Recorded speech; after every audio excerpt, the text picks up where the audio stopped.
Olá, amigos do canal A Verdade Presente, sejam bem-vindos a mais um estudo bíblico da série Ouvindo a Voz de Deus. E o presente estudo tem como tema a origem do mal. Como foi que surgiu o mal? Como é que nós podemos harmonizar um Deus amoroso que deu a própria vida para salvar pecadores com a existência de doença, sofrimento, morte, violência, terrorismo, roubos e assassinatos frios que acontecem todos os dias? Deus é responsável por todas essas coisas ruins que acontecem? Ele é quem é o causador, ele é quem faz o mal acontecer? Se não é Deus responsável por todas as coisas ruins, quem então é responsável por tanto mal que existe no nosso universo, no nosso planeta, no nosso mundo? Olha, fica comigo porque nós vamos entender esse assunto. Nós vamos explorar alguns textos bíblicos e entender o que é que a Bíblia ensina sobre a origem do mal, como que começou e por que existe o mal.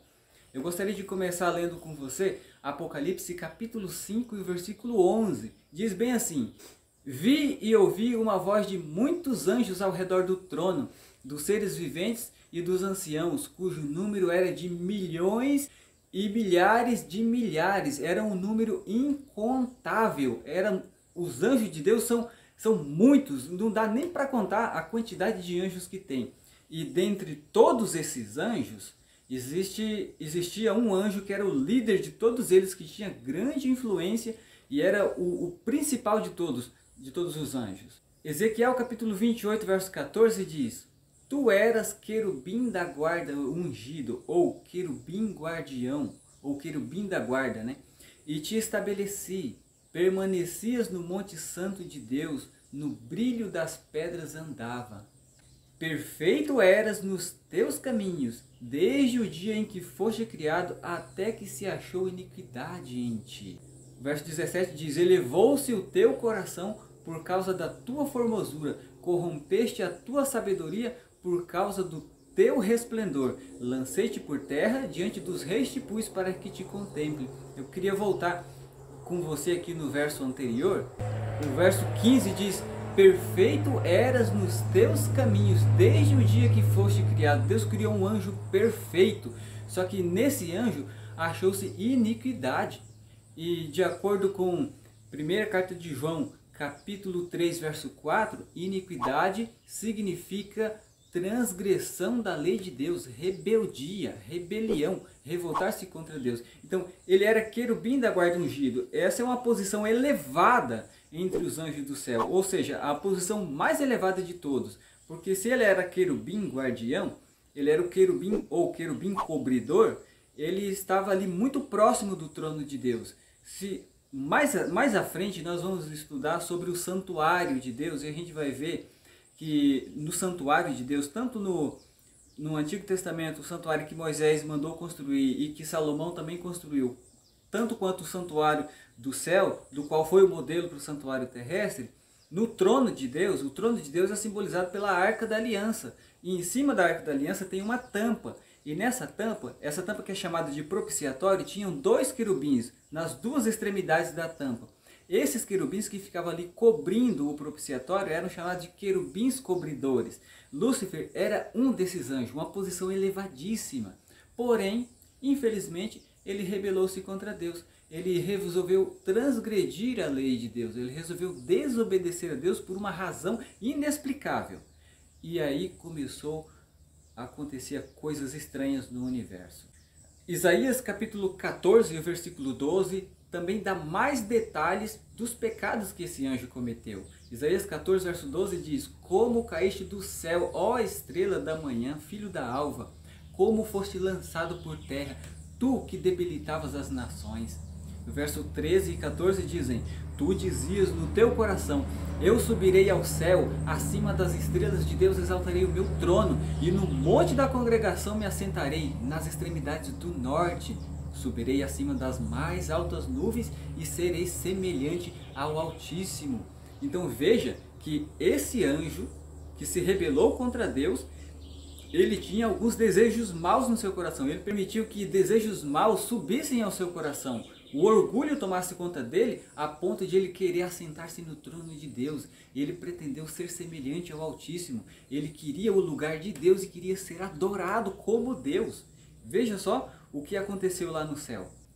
Essa rebelião, essa rebeldia de Satanás lá no céu, de transgredir a lei de Deus, de espalhar os seus intentos para outros anjos, que está lá em Ezequiel capítulo 28, verso 15, 16, mais detalhadamente. Então, essa rebelião dele teve um resultado. E Apocalipse 12, verso 7 a 8 e até o 9, dizem qual foi o resultado dessa rebelião. E diz assim: houve peleja no céu, Miguel e os seus anjos pelejaram contra o dragão, também pelejaram o dragão e seus anjos.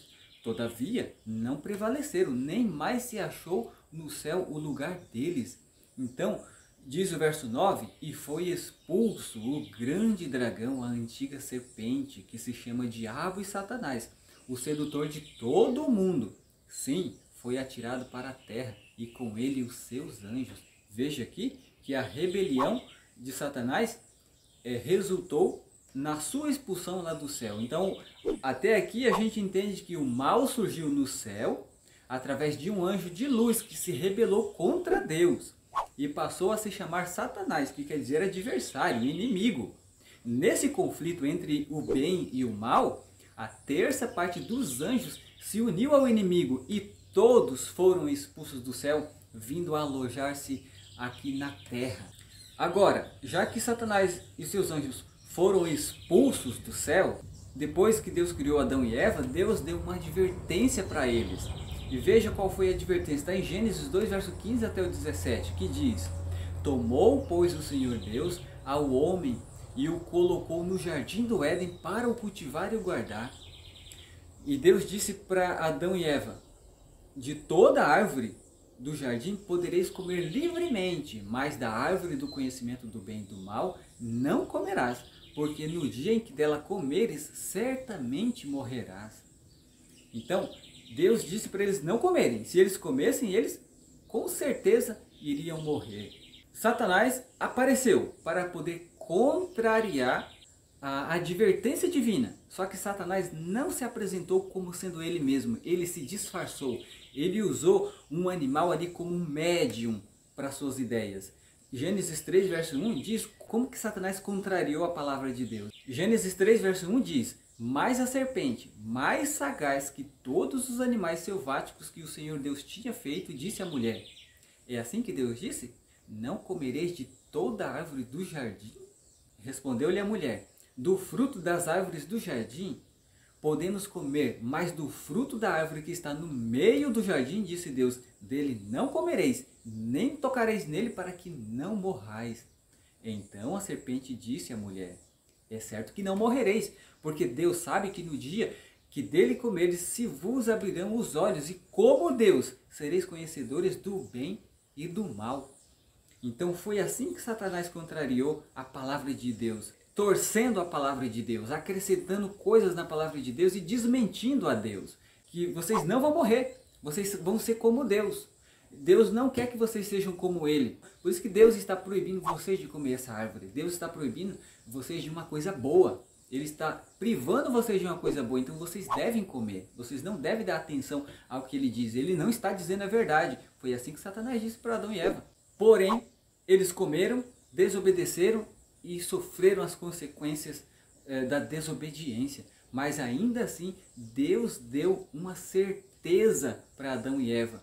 Lá em Gênesis 3, verso 15, Deus disse, falando para a serpente: porém inimizade entre ti e a mulher, entre a tua descendência e o seu descendente, ou seja, o descendente da mulher. Este lhe ferirá a cabeça e tu lhe ferirás o calcanhar. Essa foi a primeira profecia messiânica, a primeira profecia a respeito do Messias, de Jesus Cristo. Então, Jesus, que é o descendente da mulher, iria esmagar a cabeça da serpente. Então, Jesus deixaria o céu e, através do mistério da encarnação, ele nasceria de mulher. Ele viveria como homem, então, por sua morte e sua ressurreição, ele decretaria o fim do domínio de Satanás. Agora, Satanás enganou Adão e Eva lá no início. Satanás, ele continua enganando as pessoas hoje? Sim, ele continua enganando. E de que maneira Satanás nos engana hoje? Segunda carta de Paulo aos Coríntios, capítulo 11, verso 14 e 15. Está escrito: e não é de admirar porque o próprio Satanás se transforma em anjo de luz. Não é muito, pois que os seus próprios ministros se transformem em ministros de justiça. O fim deles será conforme as suas obras.